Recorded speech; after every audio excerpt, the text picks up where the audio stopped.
If you looked over a school supply list this year, then you know the expenses can really add up. As school began this year, backpack drives were held at churches and nonprofits across the county to make sure area children started school with the supplies they needed. But what happens now that those supplies are starting to run out?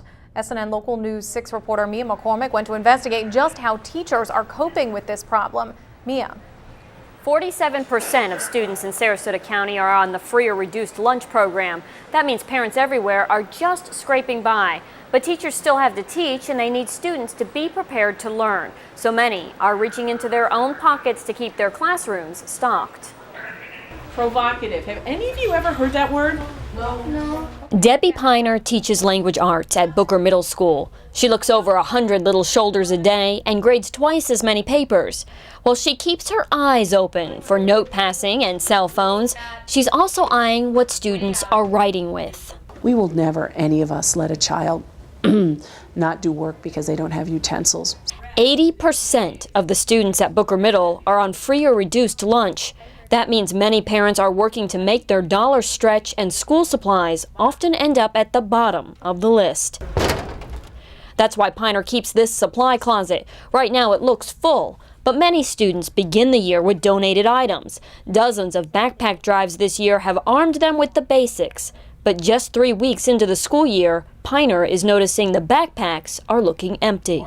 This year I have 2 binders left. I probably had 25. I brought binders for them. Piner is not alone. In Joe Panzarella's classroom at Gulfgate Elementary, you'll find extra glue, pencils, binders, and papers. He teaches 4th and 5th grade special education students and is also the school's teacher union representative. He recently asked his peers how much they spend a year out of pocket on supplies.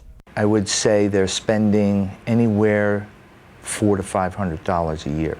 This year, it's worse. Some teachers report spending more than $150 since school began.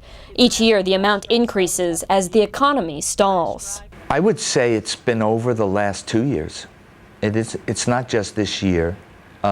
This year's a little tighter. At Gulfgate Elementary School, the guidance department collects donations from the community to help the teachers out when their supplies run low. Paper, colored pencils, and 3-ring binders are top items they try to stock. Piner, like many teachers, is reworking her home budget to accommodate the extra spending. But as the year presses on, even teachers' pockets will run dry, and keeping the students well equipped will be harder than ever. Many teachers figure school supply expenses into their home budgets every year, but this year they're really stretching every dollar. Like districts all over the country fighting dwindling budgets, teachers did not receive raises this year in Sarasota County, so they really don't have any more money to work with. Lauren. Mia, you mentioned some of the guidance departments collecting things. Where are they getting their supplies, and are there opportunities to donate those? There are. The guidance department there at Gulfgate Elementary School is open to anyone in the community that would like to stop by and drop off any kind of supplies. And in fact, you could probably do this at any school because teachers are always looking for places to pull from. So anybody who wants to donate, stop by your nearest school and go ahead and bring whatever supplies you'd like. All right, Mia McCormick reporting for us. Thanks, Mia. Sure.